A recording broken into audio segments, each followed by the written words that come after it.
ನಮಸ್ಕಾರ, ನೀವು ನೋಡ್ತಾ ಇದ್ದೀರಾ ಕನ್ನಡ ನಾಡು ನ್ಯೂಸ್. ನಾನು ಜ್ಯೋತಿ ಕೃಷ್ಣ. ಇದೀಗ ಹೆಡ್ಲೈನ್ಸ್. ಬಳ್ಳಾರಿ ಜಿಲ್ಲೆಯಲ್ಲಿ ಹೆಚ್ಚುತ್ತಿರುವ ಸೈಬರ್ ಅಪರಾಧಗಳು, ಸೈಬರ್ ಕ್ರೈಮ್ ತಡೆಯಲು ಪೊಲೀಸ್ ಇಲಾಖೆಯಿಂದ ಜಾಗೃತ್ ಇ-ಶಾಲಾ ಉದ್ಘಾಟನೆ. ಕೇಂದ್ರ ಸಚಿವರಾದ ಮೇಲೆ ಮೊದಲ ಬಾರಿಗೆ ತುಮಕೂರಿಗೆ ಆಗಮಿಸಲಿರುವ ಸೋಮಣ್ಣ, ಭಾನುವಾರ ಅಭಿನಂದನಾ ಸಮಾರಂಭ ಆಯೋಜನೆ.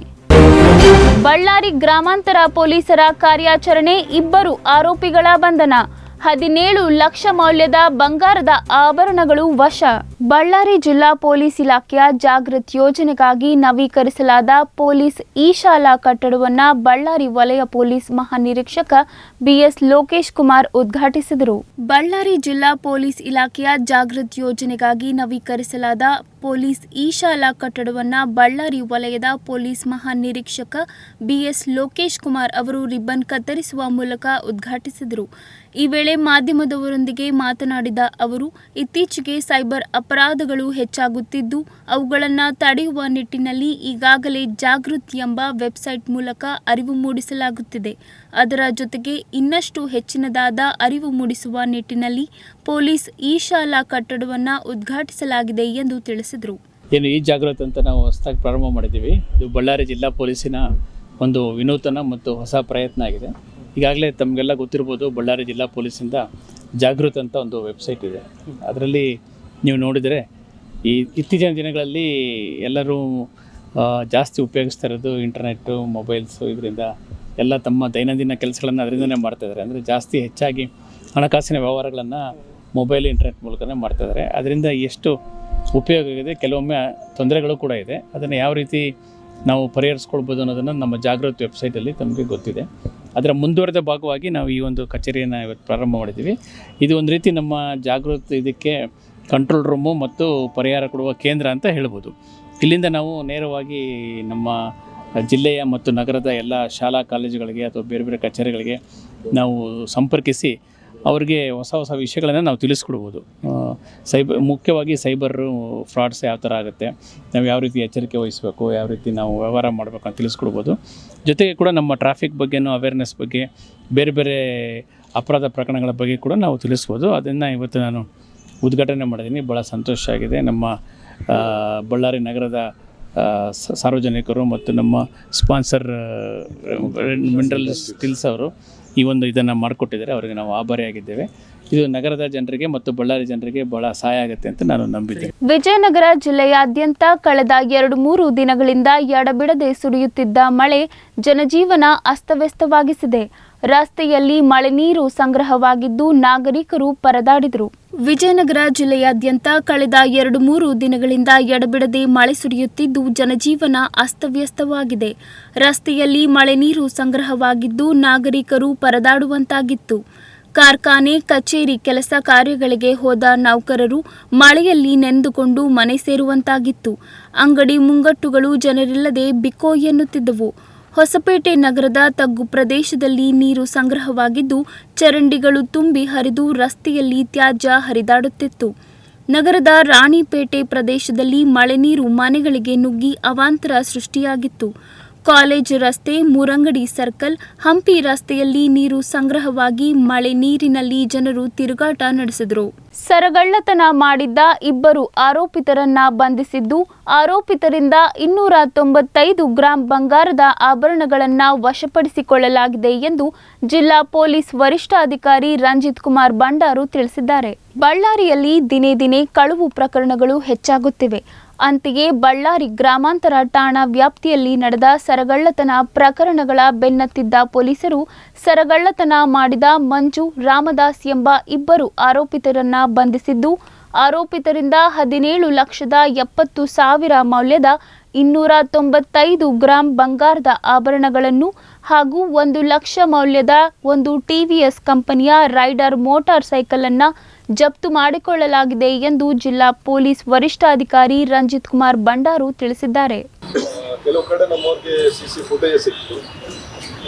ಸಿಸಿ ಫುಟೇಜ್ ಪ್ರಕಾರ ಒಂದು ಸ್ವಲ್ಪ ಬ್ಲರ್ ಇಮೇಜಸ್ ಎಲ್ಲ ಸಿಕ್ತು. ಅದರ ಮೇಲೆ ನಮ್ಮ ಕ್ರೈಮ್ ಟೀಮ್ಸ್ನವರೆಲ್ಲ ವರ್ಕ್ ಮಾಡಿದ್ದಾರೆ. ಈ ಲೋಕಲ್ MOPs ಯಾರಿದ್ದಾರೆ, ಲೋಕಲ್ ಅಫೆಂಡರ್ಸ್ ಅವರೆಲ್ಲ ಚೆಕ್ ಮಾಡಿದ್ರೆ ಕೆಲವು CRPs ಕಂಡು ಬಂತು. ಆಮೇಲೆ ಒಂದು ಫೋನ್ ನಂಬರ್ಸ್ ಎಲ್ಲ ಟೆಕ್ನಿಕಲಿ ಕೂಡ ಟಾರ್ಗೆಟ್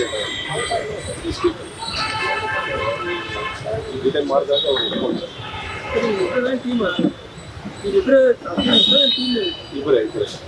ಇಬ್ಬರೇ ಬೈಕ್ನಲ್ಲಿ ಹೋಗ್ತಾರೆ. ಸರ್ ಇವ್ರ ಜೊತೆಗೆ ಏನಾದರೂ ಇದ್ದಾರಾ ಬೇರೆ ಬೇರೆ ಯಾರು ಇಲ್ಲ, ಇಬ್ಬರೇ ಹೋಗ್ತಾರೆ.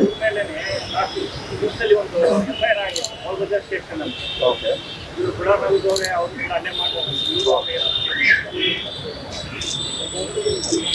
ಟೋಟಲ್ 10 ಕೇಸಸ್ ಡಿಟೆಕ್ಟ್ ಆಗಿದೆ. ಅದರಲ್ಲಿ ಗೋಲ್ಬಜಾರ್ ಕೇಸ್ ಕೂಡ ಇದೆ.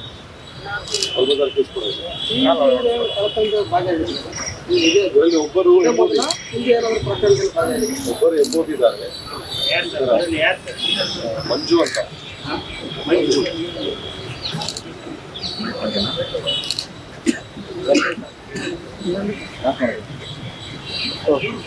ಬೇರೆ ಕಡೆ ಸೇಲ್ ಮಾಡ್ತಿಲ್ವಾ ಸರ್? ಹಿಂಗೆ ಕಳ್ತನ ಮಾಡಿ ಮನೇಲಿ ಇಟ್ಕೊಂಡಿದ್ರೆ ಕಳ್ತನ ಮಾಡಿದ್ದು ಇವಾಗ ಇಂಟ್ಯಾಕ್ಟ್ ಆಗಿ ಸಿಕ್ಕಿದೆ ಇವ್ರ ಹತ್ರ. ಯೂಶಲಿ ಇವರು ರಿಸೀವರ್ಸ್ ಇರ್ತಾರೆ, ಅವ್ರಿಗೆ ಕೊಡ್ತಾರೆ, ಸ್ವಲ್ಪ ಕಡಿಮೆ ಪ್ರೈಸ್ನಲ್ಲಿ ಅವ್ರಿಗೆ ಮಾರ್ಬಿಟ್ಟು ದುಡ್ಡು ತಗೊಳ್ತಾರೆ.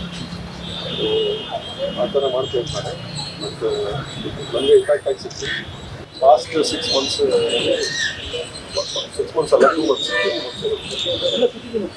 City limits, Ballari rural limits. ವಿಶ್ವವಿಖ್ಯಾತ ಹಂಪಿ ಪ್ರದೇಶದಲ್ಲಿ ಇತ್ತೀಚೆಗಷ್ಟೇ ಕರಡಿ ಪ್ರತ್ಯಕ್ಷವಾಗಿತ್ತು. ಇದೀಗ ಮತ್ತೊಮ್ಮೆ ಕರಡಿ ಪ್ರತ್ಯಕ್ಷವಾಗಿದ್ದು ಪ್ರವಾಸಿಗರಲ್ಲಿ ಆತಂಕ ಮನೆ ಮಾಡಿದೆ. ಹಂಪಿಯ ವಿಜಯ ವಿಠಲ ಬಜಾರ್ನಲ್ಲಿ ಕರಡಿ ಓಡಾಟ ನಡೆಸುತ್ತಿದ್ದು, ಕರಡಿ ಪ್ರತ್ಯಕ್ಷವಾಗಿರುವ ದೃಶ್ಯ ಸ್ಥಳೀಯರ ಮೊಬೈಲ್ನಲ್ಲಿ ಸೆರೆಯಾಗಿದೆ. ಇದೀಗ ಮತ್ತೊಮ್ಮೆ ಅಕ್ಕ ತಂಗಿಯರ ಗುಡ್ಡದಿಂದ ಕಡ್ಡಿರಾಂಪುರಕ್ಕೆ ಹೋಗುವ ರಸ್ತೆಯಲ್ಲಿ ಕರಡಿ ಕಂಡುಬಂದಿದೆ. ಇಂದು ಮತ್ತೆ ಹಂಪಿಯ ವಿಜಯ ವಿಠಲ ದೇವಾಲಯದ ಆವರಣದಲ್ಲಿ ಕಲ್ಲಿನ ತೇರು ಸ್ಮಾರಕ ವೀಕ್ಷಣೆಗೆ ಹೆಚ್ಚಿನ ಪ್ರಮಾಣದಲ್ಲಿ ಪ್ರವಾಸಿಗರು ಆಗಮಿಸುತ್ತಾರೆ. ಈ ಭಾಗದಲ್ಲಿ ಬ್ಯಾಟರಿ ಚಾಲಿತ ವಾಹನಗಳು ಓಡಾಟದ ಸೌಲಭ್ಯ ಇರುವ ಹಿನ್ನೆಲೆಯಲ್ಲಿ ಹಲವು ಪ್ರವಾಸಿಗರು ನಡೆದುಕೊಂಡೇ ಸ್ಮಾರಕಗಳನ್ನು ವೀಕ್ಷಣೆ ಮಾಡುತ್ತಾರೆ. ಆದರೆ ಹಂಪಿಯಲ್ಲಿ ಕರಡಿ ಚಿರತೆ ಪ್ರತ್ಯಕ್ಷವಾಗುವುದು ಸರ್ವೇ ಸಾಮಾನ್ಯವಾಗಿ ಬಿಟ್ಟಿದೆ. ಆದರೂ ಅರಣ್ಯ ಇಲಾಖೆ ಈ ಬಗ್ಗೆ ಕ್ರಮ ವಹಿಸುತ್ತಿಲ್ಲ. ಈಗ ವಿಜಯ ವಿಠಲ ಬಜಾರ್ನಲ್ಲಿ ಕರಡಿ ಪ್ರತ್ಯಕ್ಷವಾಗಿದೆ. ಈ ಹಿಂದೆ ಅಕ್ಕ ತಂಗಿಯರ ಗುಡ್ಡ, ಕಡ್ಡಿರಾಂಪುರ, ಹಂಪಿ ಭಾಗದಲ್ಲೇ ಕರಡಿ ಓಡಾಟ ನಡೆಸಿದ್ರೂ ಅರಣ್ಯ ಇಲಾಖೆ ಮಾತ್ರ ಮೌನಕ್ಕೆ ಶರಣಾಗಿದೆ. ಈಗಲಾದರೂ ಎಚ್ಚೆತ್ತುಕೊಂಡು ಕೂಂಬಿಂಗ್ ಕಾರ್ಯಾಚರಣೆ ನಡೆಸಲಿ ಎಂದು ಸ್ಥಳೀಯರು ಒತ್ತಾಯಿಸುತ್ತಿದ್ದಾರೆ. ಕೇಂದ್ರ ಸಚಿವರಾಗಿ ಅಧಿಕಾರ ವಹಿಸಿಕೊಂಡ ನಂತರ ಇದೇ ಮೊದಲ ಬಾರಿಗೆ ತುಮಕೂರಿಗೆ ಆಗಮಿಸುತ್ತಿರುವ ಸಚಿವ ಸೋಮಣ್ಣ ಅವರಿಗೆ ಅಭಿನಂದನಾ ಸಮಾರಂಭವನ್ನು ಆಯೋಜನೆ ಮಾಡಲಾಗಿದೆ. ತುಮಕೂರು ಲೋಕಸಭಾ ಕ್ಷೇತ್ರದಿಂದ ಗೆದ್ದು ಕೇಂದ್ರ ಸಚಿವರಾಗಿ ಆಯ್ಕೆಯಾದ ವಿ ಸೋಮಣ್ಣ ಅವರು ಕೇಂದ್ರ ಸಚಿವರಾದ ನಂತರ ಇದೇ ಮೊದಲ ಬಾರಿಗೆ ತುಮಕೂರಿಗೆ ಆಗಮಿಸಲಿದ್ದು, ಭಾನುವಾರ ಅಭಿನಂದನಾ ಸಮಾರಂಭ ಆಯೋಜನೆ ಮಾಡಲಾಗಿದೆ ಎಂದು ಬಿಜೆಪಿ ಜಿಲ್ಲಾಧ್ಯಕ್ಷ ಹೆಬ್ಬಾಕ ರವಿ ಹೇಳಿದ್ದಾರೆ. ಭಾನುವಾರದಂದು ಎಸ್ಐಟಿ ಕಾಲೇಜು ಬಳಿಯಿಂದ ಬಾವಿಕಟ್ಟೆ ಕಲ್ಯಾಣ ಮಂಟಪದವರೆಗೆ ಬೈಕ್ ರ್ಯಾಲಿ ಹಾಗೂ ಜಾನಪದ ಕಲಾ ತಂಡಗಳ ಮೂಲಕ ಮೆರವಣಿಗೆ ನಡೆಸಲಿದ್ದು, ಮಂಟಪಕ್ಕೆ ಆಗಮಿಸಿದ ನಂತರ ಸಚಿವರಿಗೆ ಅಭಿನಂದನೆ ಸಲ್ಲಿಸಿದ್ದೇವೆ. ಅದೇ ರೀತಿ ಮತ ನೀಡಿದ ಮತದಾರರಿಗೆ, ಕಾರ್ಯಕರ್ತರಿಗೆ ಸಚಿವರು ಧನ್ಯವಾದಗಳನ್ನು ಸಲ್ಲಿಸಲಿದ್ದಾರೆ ಎಂದು ತಿಳಿಸಿದರು.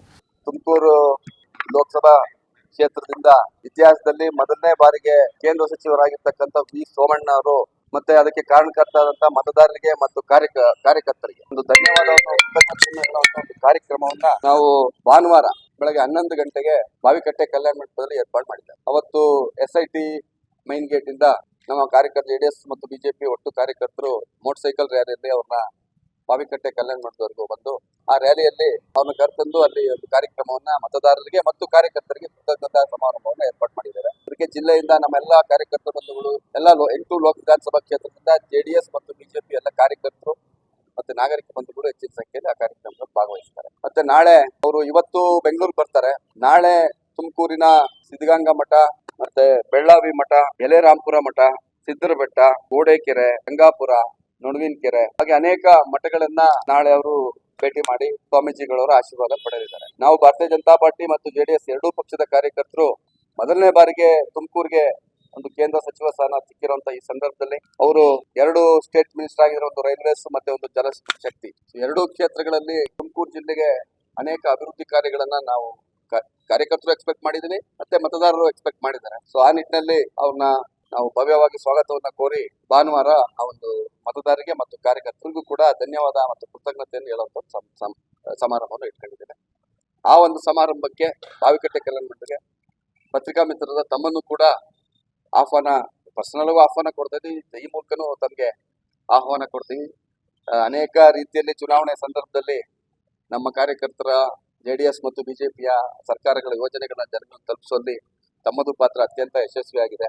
ನಾವು ಚುನಾವಣೆಯಲ್ಲಿ ಯಶಸ್ವಿಯಾಗಿ ಗೆಲ್ಲೋದಕ್ಕೆ ತಾವು ಕೂಡ ಕಾರಣ ಅಂತ ಕೃತಜ್ಞತೆಯನ್ನು ಹೇಳ್ತಾ, ಇದು ಹೋರಾಟ ದೃಷ್ಟಿಯಿಂದ ಯಾವುದೇ ಬಣ ರಾಜಕೀಯ ಇಲ್ಲ. ನಾವು ಯಾವತ್ತೂ ಅದರ ಪರ ಇಲ್ಲ. ಇವತ್ತು ಇಡೀ ಜಿಲ್ಲೆಯ ರೈತರು ಇರ್ರೆಸ್ಪೆಕ್ಟಿವ್ ಆಫ್ ಪಾರ್ಟಿ ಎಲ್ಲರೂ ಎಗನೆಸ್ಟ್ ಅದು ಯೋಜನೆ ಬಗ್ಗೆ ಇರೋದು. ನಾವು ಅವ್ರಿಗೆ ನೀರು ಕೊಡೋ ದೃಷ್ಟಿಯಲ್ಲಿ ನಮ್ದು ಯಾವುದೇ ವಿರೋಧ ಇಲ್ಲ. ರೆಗ್ಯುಲರ್ ಕೆನಾಲ್ ಏನು ಯಡಿಯೂರಪ್ಪನವ್ರ ಕಾಲದಲ್ಲಿ ಕೊಟ್ಟಂತ ಹಣ 800 ಕೋಟಿ ರೂಪಾಯಿ ಮಾಡರೇಷನ್ ಆಗಿದೆ. ಆ ಕೆನಾಲ್ ಅಲ್ಲೇ ರಿಕ್ವೈರ್ಡ್ ಕ್ವಾಂಟಿಟಿ ಆಫ್ ನೀರು ಹೋಗುತ್ತೆ ಅವ್ರಿಗೆ, ಕುಣಿಗಲ್ಗೆ ಆ ಕಡೆ ಆ ಭಾಗಕ್ಕೆ ಕೊಡಿ ಅಂತ. ಈವನ್ ಕುಣಿಗಲವರು ಅದನ್ನ ಹೇಳ್ತಾರೆ. ಸೊ ಅದಕ್ಕೆ ನಮ್ ವಿರೋಧ ಇದೆ. ಈಗ ಮಂತ್ರಿಗಳಾದ್ಮೇಲೆ ಸೋಮಣ್ಣವರು ನಾವೆಲ್ಲ ಒಟ್ಟಿಗೆ ಕೂತು ಎರಡು ಪಕ್ಷದ ನಾಯಕರು ಕೂತು ಅದು ಯಾವ ರೀತಿ ತಗೋಬೇಕು ಅಂತ ಹೋರಾಟ ತಗೋಬೇಕು ಅಂತ ಮಾಡ್ತೀವಿ. ತುಂಬಿ ಹರಿಯುತ್ತಿರುವ ಹಳ್ಳಕ್ಕೆ ಜಿಗಿದು ಹುಚ್ಚು ಸಾಹಸ ಮಾಡಿದ ಯುವಕ ಸ್ವಲ್ಪದರಲ್ಲೇ ಪ್ರಾಣಾಪಾಯದಿಂದ ಪಾರಾದ ಘಟನೆ ಕೂಡ್ಲಿಗಿ ತಾಲೂಕಿನಲ್ಲಿ ನಡೆದಿದೆ. ವಿಜಯನಗರ ಜಿಲ್ಲೆಯಾದ್ಯಂತ ಕಳೆದ 2-3 ದಿನಗಳಿಂದ ಸುರಿಯುತ್ತಿರುವ ಮಳೆಯಿಂದ ಈ ಭಾಗದಲ್ಲಿ ಹಳ್ಳ ಕೊಳ್ಳಗಳು ತುಂಬಿ ಹರಿಯುತ್ತಿತ್ತು. ಕೂಡ್ಲಿಗಿ ತಾಲೂಕಿನ ನಾಗರಹುಣಸೆ ಕಡೆಯಿಂದ ಚಂದ್ರಶೇಖರಪುರದಲ್ಲಿ ಹರಿಯುವ ಹಳ್ಳ ತುಂಬಿದ್ದು, ನೋಡಲು ತೆರಳಿದ್ದ ಯುವಕನೊಬ್ಬ ಹುಚ್ಚು ಸಾಹಸಕ್ಕೆ ಕೈ ಹಾಕಿ ಬಚಾವಾಗಿದ್ದಾನೆ. ಹೌದು, ನೀರು ಕಂಡು ಉತ್ತೇಜಿತನಾದ ಮಂಜುನಾಥ್ ಹುಚ್ಚು ಸಾಹಸಕ್ಕೆ ಕೈ ಹಾಕಿ ಮೈದುಂಬಿ ಹರಿಯುತ್ತಿರುವ ಹಳ್ಳಕ್ಕೆ ಕಾಲು ಜಾರಿ ಜಿಗಿದು ನೀರಿಗೆ ಹಾರಿದ್ದಾನೆ.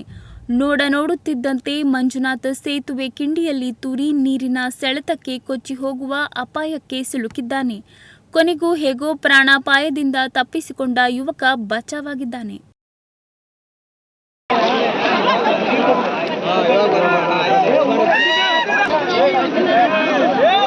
ಕಾಲ್ ಮಾಡು.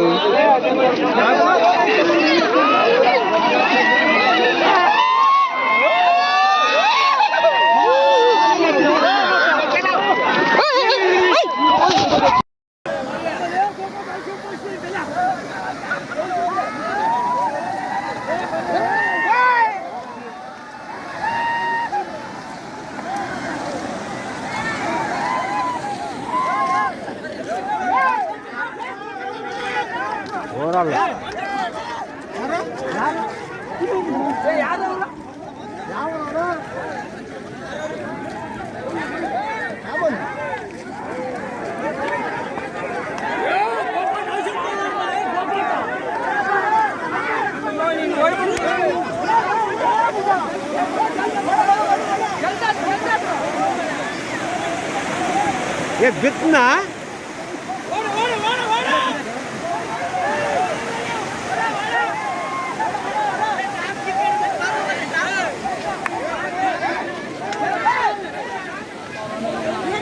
ವಿಜಯನಗರ ಜಿಲ್ಲೆಯಲ್ಲೊಂದು ಮಿನಿ ಜಲಪಾತ ಸೃಷ್ಟಿಯಾಗಿದೆ. ಅದೆಲ್ಲಿ ಅಂತೀರಾ? ಈ ವರದಿ ನೋಡಿ. ಕಳೆದ 2-3 ದಿನಗಳಿಂದಲೂ ಬಳ್ಳಾರಿ, ವಿಜಯನಗರ ಜಿಲ್ಲೆ ಸೇರಿದಂತೆ ಇತರೆಡೆ ಭರ್ಜರಿಯಾಗಿ ಮಳೆ ಸುರಿಯುತ್ತಿದ್ದು, ವಿಜಯನಗರ ಜಿಲ್ಲೆಯಲ್ಲೊಂದು ಮಿನಿ ಜಲಪಾತ ಸೃಷ್ಟಿಯಾಗಿದೆ.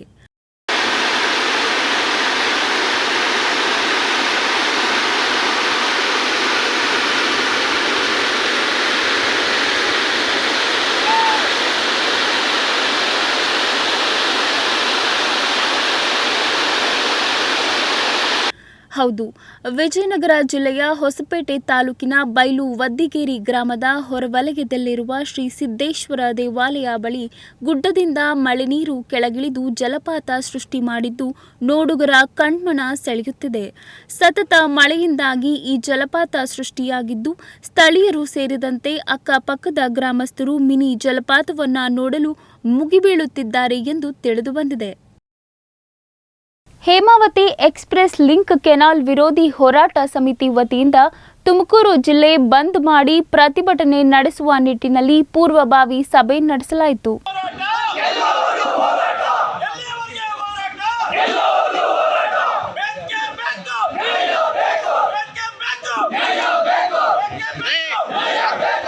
ಗುಬ್ಬಿ ಪಟ್ಟಣದ ಪ್ರವಾಸಿ ಮಂದಿರದ ಆವರಣದಲ್ಲಿ ಹೇಮಾವತಿ ಎಕ್ಸ್‌ಪ್ರೆಸ್ ಲಿಂಕ್ ಕೆನಾಲ್ ವಿರೋಧಿಸಿ ಹೋರಾಟ ಸಮಿತಿ ವತಿಯಿಂದ ಎಕ್ಸ್‌ಪ್ರೆಸ್ ಲಿಂಕ್ ಕೆನಾಲ್ ವಿರೋಧಿಸಿ ಪೂರ್ವಭಾವಿ ಸಭೆ ನಡೆಯಿತು. ಗುಬ್ಬಿ ತಾಲೂಕಿನ ಸುಂಕಾಪುರದಿಂದ ಮಾಗಡಿ ರಾಮನಗರಕ್ಕೆ ಎಕ್ಸ್‌ಪ್ರೆಸ್ ಲಿಂಕ್ ಕೆನಾಲ್ ಮೂಲಕ ಹೇಮಾವತಿ ನೀರು ಹರಿಸುತ್ತಿರುವುದನ್ನು ವಿರೋಧಿಸಿ ಪಕ್ಷಾತೀತವಾಗಿ ಹೋರಾಟ ಮಾಡಲು ಜೂನ್ 25ರಂದು ತುಮಕೂರು ಜಿಲ್ಲೆಯನ್ನು ಬಂದ್ ಮಾಡಲು ನಿರ್ಣಯ ತೆಗೆದುಕೊಂಡು ತುಮಕೂರು ಜಿಲ್ಲೆಯ ಬಂದ್ಗೆ ಕರೆ ನೀಡಲಾಯಿತು. ಈ ವೇಳೆ ಮಾತನಾಡಿದ ಮುಖಂಡರು ಏನು ಹೇಳಿದ್ದಾರೆ ನೋಡಿ. ಇದೇನು ನಾವು ಮೊನ್ನೆ ಎಲ್ಲ ಅರೆಸ್ಟ್ ಮಾಡಿದ್ದು ಏನೋ ಅನೇಕ ನಾಯಕರುಗಳು ಮಾತಾಡಿದ್ದಾರೆ. ರೈತರು ಇದಕ್ಕೆ ಖಂಡಿತ ಸಹಕಾರ ಮಾಡಬೇಕು. ನಾವೆಲ್ಲ ಏನು ಯಾರಿಗೋ ಅಧ್ಯಕ್ಷನ ಕೊಡಲಿಲ್ಲ, ಜಿಲ್ಲಾ ಪಂಚಾಯತಿ ಟಿಕೆಟ್ ಕೊಡಲಿಲ್ಲ, MP ಟಿಕೆಟ್ ಕೊಡಲಿಲ್ಲ ಅಂತ ಏನು ಹೋರಾಟಕ್ಕೆ ನಾವೆಲ್ಲ ಕರೀತಾ ಇಲ್ಲ. ಗೊತ್ತಿದೆ ಮೊನ್ನೆ ಮಳೆ ಹೋದಾಗ ಏನು ಸಮಸ್ಯೆ ಆಗಿದೆ ಅಂತ ನಮ್ಮ ರೈತರಿಗೆ ಗೊತ್ತಿದೆ. ಖಂಡಿತ 25ನೇ ತಾರೀಕು ನಡೀತಕ್ಕಂಥ ಬಂದ್ಗೆ ತಾವೆಲ್ಲ ಸಹಕಾರ ಮಾಡಬೇಕು. ಯಾರಿಗೆ ಈ ಮಣ್ಣಿನ ಈ ಜಿಲ್ಲೆಯ ಈ ಮಣ್ಣಿನ ಋಣ ಇದೆ, ಏನಾದರೂ ಒಂದು ಕಿಂಚಿತ್ತಾದರೂ ಒಂದು ಇದೆ ಅಂದರೆ ಅವತ್ತಿನ ದಿನ ಎಲ್ಲವನ್ನು ಬಂದ್ ಮಾಡಿ ಬೀದಿಗಿಳಿಬೇಕು. ಮೌನವಾಗಿ ನಾವೇನು ನಮ್ಮ ಹಕ್ಕಕ್ಕೆ ಹೇಳ್ತಾ ಇದ್ದೀವಿ, ನಾವು ಬೇರೆ ಇನ್ನೇನು ಇಲ್ಲ. ಉಳ್ಕೊಳಕ್ಕೋಸ್ಕರ ನಮ್ಮ ಸಂತತಿ ಮುಂದೆ ಏನು ಹೇಮಾವತಿ ನೀರಿಂದ ಏನು ಅನುಕೂಲ ಆಗೈತೆ ಅದೆಲ್ಲ ನಾವು ಕಳ್ಕೊಬೇಕಾಗುತ್ತೆ. ಎಲ್ಲರೂ 5,000 ಗಿಡ 10,000 ಗಿಡ ಅಡಿಕೆ ಗಿಡ ಇಟ್ಟಿದ್ದೀವಿ. ಕೆಲವು ಫಸಲಾಗ್ತವೆ, ಕೆಲವು ಸೋಸಿಗಳು 2-3 ವರ್ಷದಿಂದ ಒಳ್ಳೆ ಮಳೆ ಆಗಿದ್ದು ಇಟ್ಟಿದ್ದೀವಿ. ಈಗ ಎಲ್ಲರನ್ನೂ ಕೇಳಿರಿ ಏನಂತಾರೆ ನಮ್ಮ ರೈತರು ಅಂದರೆ, ಈ ವರ್ಷ ಹೋದ ವರ್ಷ 2,000 ಗಿಡ ಇಟ್ಟಿದ್ದೆ, 1,000 ಗಿಡ ಇಟ್ಟಿದ್ದೆ, 500 ಗಿಡ ಫಸಲಾಗ್ತಿದ್ದು. ಅದಾದರೆ ನಮ್ಮ ತಾಲೂಕು ಇರ್ಬೋದು, ತುಮಕೂರು ಇರ್ಬೋದು, ತುಮಕೂರು ಗ್ರಾಮಾಂತರ, ತುರುವೇಕೆರೆ ಎಲ್ಲ ಏನು ತೊಂದರೆ ಆಗುತ್ತೆ. ಒಂದು ಟೆಕ್ನಿಕಲ್ ಪ್ರಾಬ್ಲಮ್ ಏನು ಅಂದರೆ, ಅವರು ಬೆಡ್ ಲೆವೆಲಿಂದ 2 ಅಡಿ ಮೇಲಿಡಬೇಕಾಯ್ತು. ಟ್ಯೂಬ್ನ ಅವ್ರು 2 ಅಡಿ ಮೇಲಿಡಬೇಕಾಯ್ತು. ಇವತ್ತು 8ರಿಂದ 10 ಅಡಿ ಬೆಡ್ ಲೆವೆಲಿಂದ ಕೆಳಗಿಟ್ಟಿದೆ. ಮತ್ತು ಈ ಕೆನಾಲ್ ಬೆಡ್ ಲೆವೆಲಿಂದ ಏನು ಕುಣಗಲ್ ಭಾಗದಲ್ಲಿ ಹೋಗುತ್ತೋ ಆ ಕೆನಾಲ್ ಬೆಡ್ ಲೆವೆಲ್ಗೆ ಟ್ಯಾಲಿ ಮಾಡಬೇಕು. ಯಾವುದೇ ಕಾರಣಕ್ಕೂ ಹೆಂಗೆ ಸ್ವಾತಂತ್ರ್ಯ ಹೋರಾಟಗಾರರಲ್ಲಿ ಕೆಚ್ಚಿತ್ತು ಆ ಕೆಚ್ಚಿತ್ಕೊಂಡು ನಾವು ಮಾಡಬೇಕಾಗ್ತೈತಿ. ಇದನ್ನು ರಾಜಕೀಯವಾಗಿ ನಮ್ಮ ಪಕ್ಷದ ಮುಖಂಡರುಗಳನ್ನ ತೊಡಗಿಸೋಣ, ಅವ್ರ ಶಕ್ತಿನೂ ಉಪಯೋಗಿಸ್ಕೊಂಡು ಈ ಕೆನಾಲ್ನ ನಿಲ್ಸೋಣ. ಮತ್ತು ಎಲ್ಲರಲ್ಲಿ ಒಂದು ಮನವಿ ಅಂದರೆ, ವಾಲಂಟ್ರಿಯಾಗಿ ಎಲ್ಲ ಊರುಗಳಲ್ಲೂ 100-200 ಜನ ಹೊರಡಿಸಿ ಮಹಿಳೆಯರನ್ನು ಹೊರಡಿಸ್ಬೇಕು. ಈ ಸತಿ ಹೋರಾಟ ಮಾಡಬೇಕು. ಮತ್ತು ಕೆನಲ್ ಮುಚ್ಚ ಪ್ರೋಗ್ರಾಮು ನಂತರ ಏನು ನಮ್ಮ ತಾಲೂಕಿನಲ್ಲಿ ಏನು ಸುಂಕಾಪುರದ ಆಗಿದೆ, ಕಡಬ ಹೋಗಿ ಸುಂಕಾಪುರದಲ್ಲಿ ಆಗಿದೆ, ಅದು ಮುಚ್ಚ ಕೆಲಸ ನಂತರ ಮಾಡೋಣ. ಈ ಬಂದ್ ಯಶಸ್ವಿ ಮಾಡಬೇಕು. ಸರ್ಕಾರಕ್ಕೆ ಬಿಸಿ ಮುಟ್ಟಬೇಕು. ಇಲ್ಲಪ್ಪ ಇದು ಏನಾದ್ರು ನಾವು ಹೆಚ್ಚು ಕಮ್ಮಿ ಮಾಡಿದ್ರೆ ನಾವು ಯಾವುದೇ ಕಾರಣಕ್ಕೂ ಇಲ್ಲಿ ಇವ್ರು ನೀರು ಬಿಡಲ್ಲ, ದಂಗೆ ಎದ್ದೇಳುತ್ತೆ ಅನ್ನೋದು ಅವ್ರಿಗೂ ಕೊಡಲಿ, ರಾಮನಗರ ಮತ್ತು ಮಾಗಡಿಯರಿಗೂ ನೀರು ಕೊಡಲಿ. ಇದಾಗಿತ್ತು ಇಂದಿನ ಕನ್ನಡ ನಾಡು ನ್ಯೂಸ್. ಇದು ಕನ್ನಡಿಗರ ನಾಡಿ ಮಿಡಿತ. ನಮಸ್ಕಾರ. ಕನ್ನಡ ನಾಡು, ಇದು ಕನ್ನಡಿಗರ ನಾಡಿ ಮಿಡಿತ. ನೀವಿನ್ನು ಕನ್ನಡ ನಾಡು ವಾಹಿನಿಯನ್ನ ಸಬ್ಸ್ಕ್ರೈಬ್ ಮಾಡಿಕೊಂಡಿಲ್ವಾ? ಈಗಲೇ ಸಬ್ಸ್ಕ್ರೈಬ್ ಮಾಡಿ, ಬೆಲ್ ಐಕಾನ್ ಅನ್ನ ಒತ್ತಿ ನೋಟಿಫಿಕೇಶನ್ಗಳನ್ನ ಪಡೆಯಿರಿ.